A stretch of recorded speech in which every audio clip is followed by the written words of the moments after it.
بعد گفت ملیکا جون منم رنگ تو یک کلیپ کنم. بعد خسرو همون تاگی کلیپ کایکال برفتم خیلی سخت چه غمگینه کارکی. ستاره پرجلوی صنعت و صحنه تاجیک ملیکا بانو سعیدова رو امروز دیدم و خواست خدا بود که ما به دیدار همدیگر برسیم. در تنم کرتگی چیتی قلمی، در دلم عشقی علم سوزی تو بود. اما دیگر ملیکا خود را به صحنه نیو به تجارت بخشید. باقیگل مهاجر شد و زندگیش را در ملک غربت میگذراند، اما خواهش مخلصان این است که به صحنه برگردد. سبزی نرنگ آمده مهمانومه، آتشک میزنه در جانومه. اگرچه انتخاب قطعی دارند و دیگر روی صحنه نمیبرایند، موزید نیستیم. مهاجران عزیز، حجتتون بود شده است و سرحسابی کارتون رو گم کرده اید. ما به شما توصیه خوب داریم. بهترین نفری که میتواند که حجت‌های شما رو در یک مدت کوتاه از حدود مسکو گرفته برده به قزاقستان گذرانیده کار شما رو آسان گرداند، این شرکت بخ است. با بخ مراجعت نمایید، با نرخ ارزان شما رو برده باز میگرداند. پیلاده که سفر آذربایجان کردیم. بعد یک لحظه شد که ما شهر گنجه سفر کردیم. در اونجا مقبره نظام گنجوی هست و در نیمره اومدیم که هیکل در اونجا هست. بعد گفت ملیکا جون منم رنگ تو یک کلیپ کنم. بعد خسرو همون تاگی هیکل برفتم خیلی سخت چه غمگینه کارکی. بعد اکو شعر روزی نخونده است، غمگین کرده. بعد گفت هم خیلی نگاه کرده ایستاد و بعد اومد درونی الکه رک شدیم ده. بعد گفتم اپیل والا کدوم سرود کلیپ میکنی که همون تگ هیکل این قبا علم ایستادی. بعد گفت که در دل غم نداری کیدانی قدری شادی. مردم آخه وای هیکل چی حس میکنه که در دل غم نداری و هیکل غم گذاشت گومد خندید. راست میگی ملیکا جون این سرود در اینجا داخل. ملیکا سعیدова و باقیگل سعیدова کجا شدند؟ آخر آنها میلیون ها مخلص داشتند و یک و یک بار غیب زدنی آنها از صحنه نورافشان ماند. مگر آنها هم تقدیر شدند؟ در تنم کرتگی چیتی قلمی، در دلم عشقی علم سوزی تو بود. سبزی نرنگ آمده مهمانومه، آتشک میزنه در جانومه.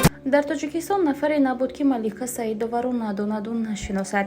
این زنی هنرمند و خوش‌آواز که پیوسته درد دل مردم را به رشته آهنگ درآورده می‌سرایید، با یک رفتار غیر انتظارش مخلصانش را غمگین ساخت.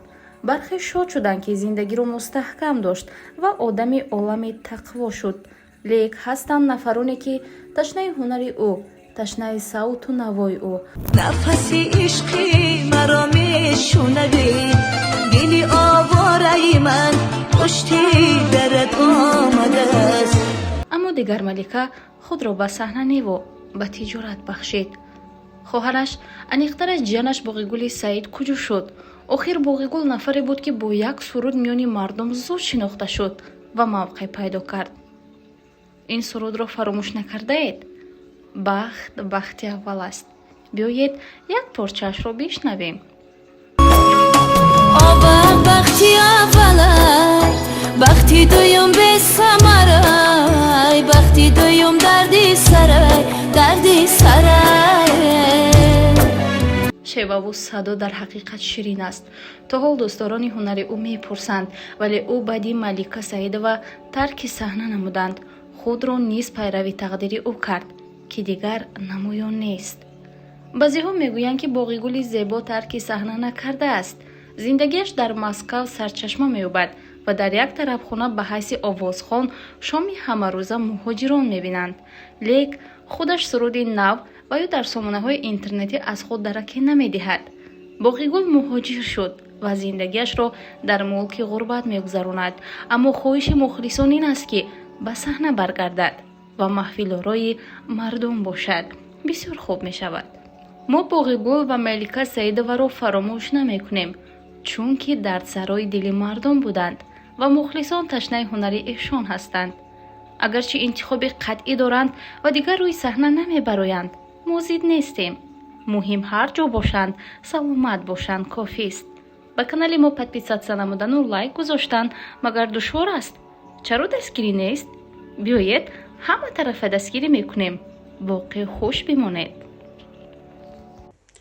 واقعا من انسانی خوشبخت و خوش‌طالع هستم. چرا؟ چون بعد از سالهای زیاد بانوی هنر، ستاره پرجلوی صنعت و صحنه تاجیک ملکه بانو سعیدووا را امروز دیدم و خواست خدا بود که ما به دیدار همدیگر برسیم و از دیدارتان شادم و خوشبختم. خیلی زیاد دوستتون می‌دارم. салом азизони ман, хусусан занону бонувони азиз, ба шумо як пешниҳод дорам. боварӣ дорам писанд меояд. ман ҳамаи шуморо ба компанияи атомӣ, яъне корейский компания ба кор даъват мекунам. кор дар ин ҷо бениҳоят осон аст. балҳои шумо тамоман намесӯзад. пешҳаракат мекунеду халос. шумо дар ин ҷо хариду фурӯш карда намегардед. шумо дар як сол танҳо 3 маротиба молҳои ширкати моро харид мекунеду халос. пули бисёр аз ход намекунед, балки пули калонкор мекунед. маоши шумо дар байни 3 моҳ ба 100 000 афта мерасад. бетараф набошед. чӣ қадар барвақттар кор дароед, ҳамон қадар ба фоидаи шумост. барои маълумоти пурра ба ватсаби ман нависед. ҳамашро пурра мефаҳмонам. рақамҳо дар рӯи экран. زندگی داغ است و درد است، زندگی گرم است و سرد است، زندگی مکر است و فند است، زندگی درس است و پند است. ин суруд моли кист ва чаро аз мод намеравад? оре, дар ҳақиқат 20 сол пеш ин сурудро сарояндаи номдортарини кишвар Малика Саидова сароидааст. Малика Саидова дар куҷост ва чӣ ҳолу ҳаво дошта бошад? زندگی ناپخته خام است، زندگی لبریز جام است، زندگی زنجیر و دام است، گاه پاک و گاه حرام است. шумо ҳаморо дӯст медоред? замони садову симои Малика қарнҳоро убур намуда буд. ӯро баробари муқаддас Набиева мардум дӯст медоштанд. ӯ хонандаи ансамбли машҳури дарё буд.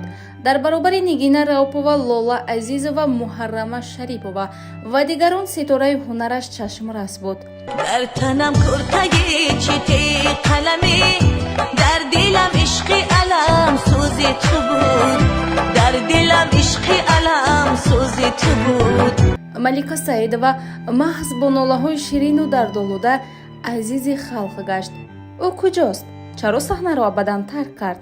ба ин савол посух гирифтан мо зуд пайдо намудани маълумот гаштем. дар ҳақиқат Малика Саидова соли 2010 саҳнаро тарк кард ва унвони ҳоҷибиби шуданро соҳиб шуд.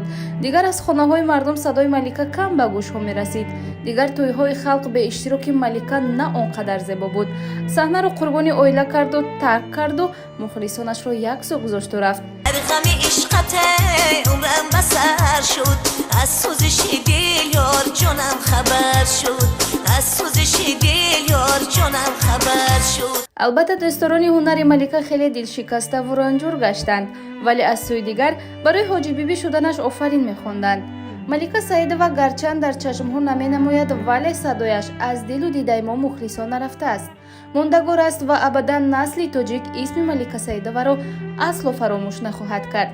نفسی عشقی مرا میشونده، نفسی عشقی مرا میشونده، دلی آواره من پشتی درت آمده است، خیز بگشای درت.